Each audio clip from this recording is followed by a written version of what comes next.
Hi there folks, Gareth here from tracyandmatt.co.uk alongside Mobile Tech Addicts and Retro Tech Addicts and Unboxings.com and the whole network.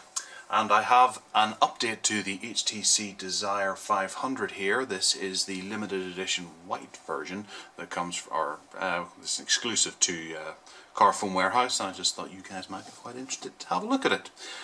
Here it is in all its glory. It's pretty much identical to the original HTC Desire 500.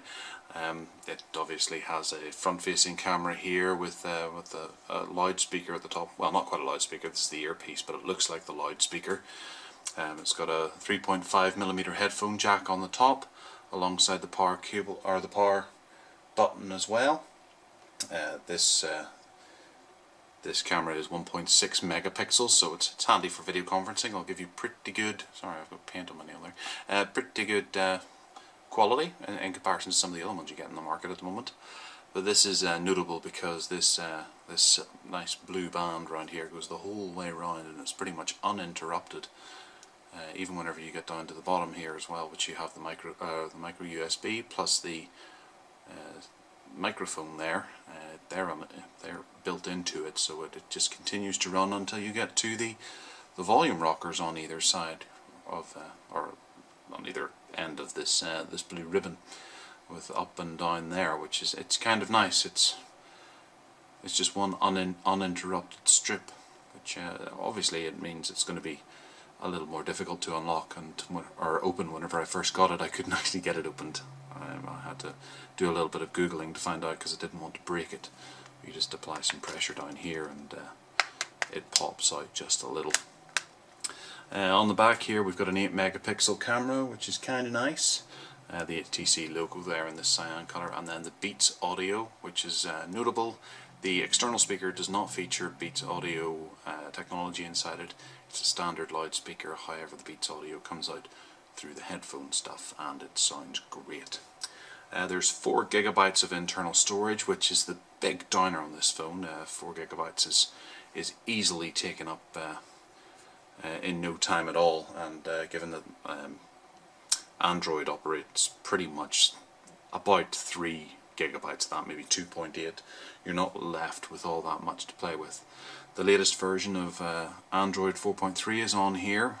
That still doesn't offer the opportunity to move your applications across to the SD card, which you can put inside. I'll pop it open now and you can have a look at that. On the back here we have the micro SIM, micro SD, which isn't under the battery or anything, so it is possible to hot swap on the way, which is always cool. You can also take the SIM card out whilst you're using the phone, and then there's an 1800 milliamp hour battery here as well. It's got a quad-core 1.2 GHz Cortex A5 processor inside it with an Adreno 203 graphics chip. So it's not the fastest phone in the world, but it's a very decently spec'd phone, coupled with a gig of RAM. That does quite nicely. The video on the back here does up to 720p at 30 frames per second. And the micro SD card slot takes up to 64 gigabytes of memory as well. And it just has a Wi-Fi BGN, no Wi-Fi AC in there, which is a little bit of a shame.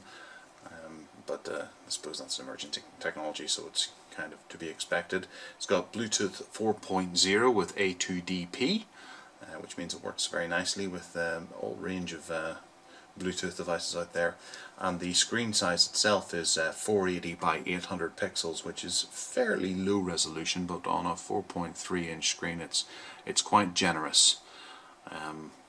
It works quite nicely. It's quite bright and crisp, although you notice in certain areas, like along the feature or the notifications bar at the top there, it does feel a bit squished on. There's not much space for too many notifications and things, especially whenever you've got a few things running. It obviously runs HTC Sense UI, which is at version 5 at the moment,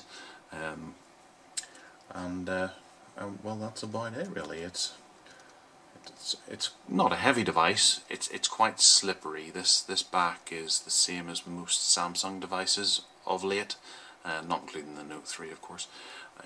it is very slippery, and also the front is very glossy too. You can see an awful lot of reflection up in the skylight above me, which is it's alright, I suppose. It feels quite nice in the hand. It's thin, it's well weighted. It's a nice device to have a play with. One thing that does bother me about it is that there are only two buttons down here. There's the back button and the home button, which makes things a little more complicated if you're used to the typical Google ecosystem. But you get used to it quite quickly. Anyone who's been using Sense for long enough will know what I'm talking about. It's very easy to get used to Sense.